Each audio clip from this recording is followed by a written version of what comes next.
Skont l-istrateġija ta' Kastilja, jekk il-poplu jrid li jkollu sistema ta' metro biex tittaffa l-problema tat traffiku f'pajjiżna, irid jaċċetta li jew tkompli tikber il-popolazzjoni inkella jkollu jħallas taxxi ogħla. Substantial in terms of GDP.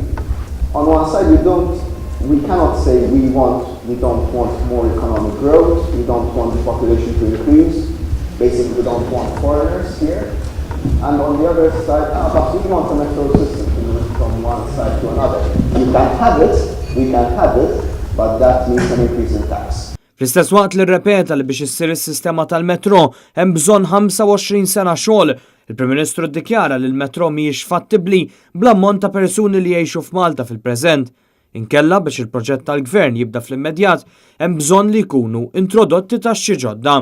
Dan għaliex bil-popolazzjoni attwali naffordjaw biss metro bejn San Ġiljan u Taslima. Having a metro all over the country is not possible. It means that for me the basic issue is not whether we have this alternative means of transport or not, but whether we agree that it's something suitable or not. Because with the current levels of population, the means of mass transport would be only feasible in the cinema area. Dawn id-dikjarazzjonijiet tal-Prim Ministru saru f'konferenza organizzata mill-Kamra tal-Kummerċ huma eku tal-istrateġija ċara li għandu l-Gvern li jżid il-popolazzjoni. Il-modell tagħna huwa li niftħu il-bibien, li nabbraċċjaw l-isfidi l-kbar tal-globalizzazzjoni. Jekk trid il-laħma tittieħu l-għadma u mbagħad ukoll fl-aħħar mill-aħħar ħabib tiegħi.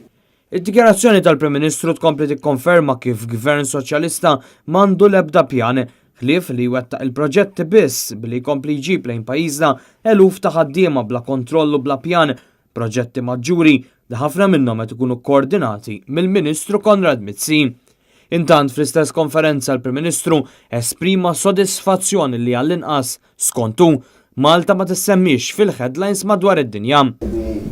Big financial and money laundering scandals in Europe, it's not Malta that catches the headlines, it's other European Union member states. Fl-aħħar xhur kellna l-każ ta' Sata Bank li nagħlaq wara li ħammeġ isem pajjiżna, dan apparti li għaddejja inkjesta ġdida fil-konfront tal-Bank Pilatus bil-Ministru Konrad Mizzi u l-Ministru Owen Bonici jippruvaw jevitaw milli jammettu li għaddejja din l-inkjesta.